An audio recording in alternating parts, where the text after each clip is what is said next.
વિવાદમાં 14 ગામના લોકો પ્રાંત કચેરીએ પહોંચ્યા છે। પાક નિષ્ફળતાના વળતરની માંગ ન સ્વીકારાતા રોષ ફેલાયો।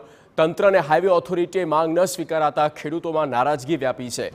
દિલ્હી મુંબઈ કોરિડોર અસરગ્રસ્ત 14 ગામના લોકો હોબાળો મચાવી રહ્યા છે।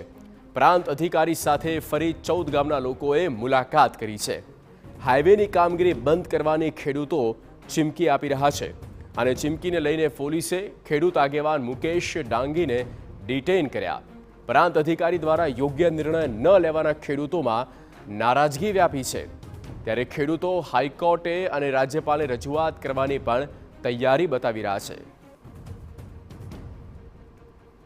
રજૂઆતો કરી, અનેક આંદોલનો કર્યા અને હાઈવેનું કામ પણ બંધ કરાવ્યું, પરંતુ તંત્ર અને ઓથોરિટી દ્વારા અમારી કોઈ પણ જાતની જે પાક નિષ્ફળની છે માંગણી સ્વીકારમાં ન આપતા આજ રોજનું અમે ચીમકી ઉચ્ચારેલ હતી કે આજે જો અમને યોગ્ય નિર્ણય લેવામાં નહીં આવશે તો અમે હાઈવેનું કામ બંધ કરાવીશું।